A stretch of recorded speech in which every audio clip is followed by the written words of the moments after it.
1923 में जब doctor B R. Ambedkar विश्व की महान डिग्रीज हासिल कर कर भारत लौटे तो उनके सामने दो रास्ते थे। एक रास्ता था कि वो अपनी महान काबिलियत का इस्तेमाल करके किसी बड़ी रियासत के दीवान बन जाते या लंदन में एक हाई प्रोफाइल बैरिस्टर बनकर अपनी जिंदगी आराम से गुजारते। लेकिन उनका दिल उनके लाखों करोड़ों लोगों के लिए धड़क रहा था, जो आज भी उसी अपमान और जिल्लत में जी रहे थे जिसे उन्होंने बचपन में मऊ और सातारा में सहा था। उन्होंने समझ लिया था कि सिर्फ डिग्रीज लेने से बदलाव नहीं आएगा, असली बदलाव तब आएगा जब मुंह के लोग द वॉइसलेस बोलना शुरू करेंगे। उनका मानना था कि ज्ञान एक शक्ति है, पर उस शक्ति का उपयोग तभी हो सकता है जब उसे एक संगठित आंदोलन में बदला जाए। इसी सोच के साथ उन्होंने 20 जुलाई 1924 को मुंबई में बहिष्कृत हितकर्मी सभा की स्थापना की। ये कोई मामूली संस्था नहीं थी, ये दबे कुचले समाज के लिए एक ऐसी यूनिवर्सिटी बनाने वाली थी जिसका मकसद था उन्हें उनकी मानवता का एहसास दिलाना। इस सभा का मूल मंत्र उन्होंने वही रखा जो आज भी हर क्रांतिकारी के दिल में गूंजता है, एजुकेट, एजिटेट एंड ऑर्गेनाइज। शिक्षित बनो, संगठित रहो और संघर्ष करो। बाबा साहब की फिलोसॉफी साफ थी, जब तक एक इंसान को अपनी गुलामी का एहसास नहीं होता तब तक वो अपनी जंजीरें नहीं तोड़ सकता। उसे बताना पड़ेगा कि वो एक गुलाम है ताकि वो विद्रोह कर सके। इस आवाज को हर घर तक पहुंचाने के लिए उन्होंने Mooknayak the leader of the silent नाम का अखबार शुरू किया। उनका मानना था कि अगर मेन स्ट्रीम मीडिया उस वक्त दलित समाज की तकलीफों को नजरअंदाज कर रहा था, मुकनायक ने वो काम किया जो उस वक्त कोई नहीं कर रहा था। मुकनायक ने दबे हुए लोगों को बोलना सिखाया। लेकिन दोस्तों, बातें करना एक तरफ था और मैदान जंग में उतरना दूसरी तरफ। असली इम्तिहान और असली धमाका होना अभी तक बाकी था। वो तारीख थी 20 मार्च 1927 और जगह थी महाड़, महाराष्ट्र। महाड़ में एक सार्वजनिक तालाब था जिसे 14 तड़े कहा जाता था। ब्रिटिश कानून के मुताबिक ये तालाब सबके लिए खुला था, लेकिन सदियों पुरानी जातिवादी परंपराओं ने अनटचेबल्स को वहां आने से मना कर दिया था और एक बूंद पानी पीने की भी इजाजत नहीं दी थी। सोचकर देखिए, उसी तालाब से जानवर पानी पी सकते थे, लेकिन एक इंसान को उसके पास जाने तक की मनाही थी। बाबा साहब ने फैसला किया कि ये भेदभाव अब और नहीं चलेगा। उन्होंने महाड़ में एक सत्याग्रह बुलाया। हजारों की संख्या में लोग महाड़ पहुंचे।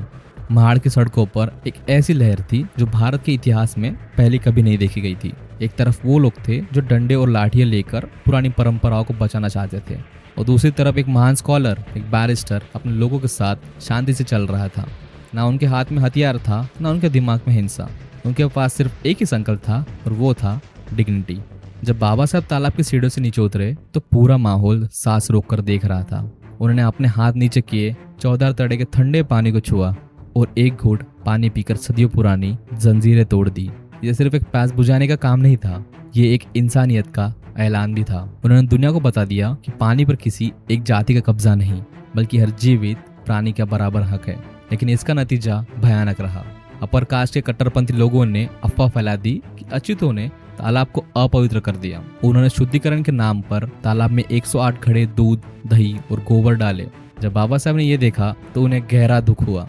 उन्हें समझ आ गया कि ये बीमारी पानी में नहीं है, ये बीमारी लोगों के दिमाग और उनकी सोच में है। उन्होंने महसूस किया कि जब तक वो शास्त्र जो इस भेदभाव को सही ठहराते हैं उन्हें चुनौती नहीं दी जाएगी, तब तक समाज नहीं बदलेगा। इसी वजह से 25 दिसंबर 1927 को उन्होंने एक और ऐसा कदम उठाया जिसने पूरे देश के ऑर्थोडॉक्स ढांचे को हिलाकर रख दिया। महाड़ में ही उन्होंने हजारों लोगों के सामने मनुस्मृति का अध्ययन किया।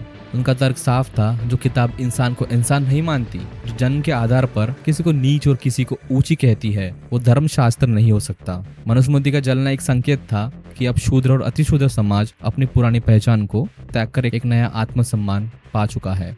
ये भारत के इतिहास में एक सोशल इंडिपेंडेंस डे की तरह दर्ज हुआ। लेकिन बाबा साहब यहाँ रुकने वाले नहीं थे। उनका अगला निशाना था धार्मिक स्थलों पर बराबरी का हक। 2 मार्च 1930 को उन्होंने नासिक के काड़ाराम टेम्पल एंट्री सत्याग्रह शुरू किया। 5 साल तक चले इस आंदोलन में हजारों लोग मंदिर के दरवाजे पर बैठे रहे। बाबा साहब ने यहाँ एक महान बात कही, हमें मंदिर में इसलिए नहीं जाना क्योंकि हमें मूर्ति पूजा करनी है, हमें मंदिर में इसलिए जाना है क्योंकि हमें ये दिखाना है कि हम भी इस देश के नागरिक हैं। हमें हर उस जगह जाने का हक है जहां बाकी लोग जा सकते हैं। उन्होंने दिखाया कि धर्म के नाम पर किसी को रोकना सिर्फ कानूनी जुर्म है, बल्कि नैतिक रूप से गलत भी है। इस दौरान लंदन में भारत के भविष्य के लिए राउंड टेबल कॉन्फ्रेंस शुरू हुई।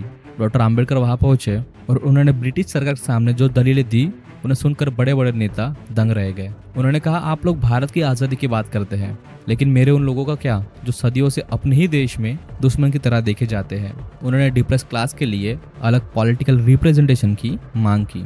ये पहली बार था जब कोई नेता दलित समाज को सिर्फ बेचारा नहीं बल्कि एक पॉलिटिकल पावर के रूप में भी पेश कर रहा था।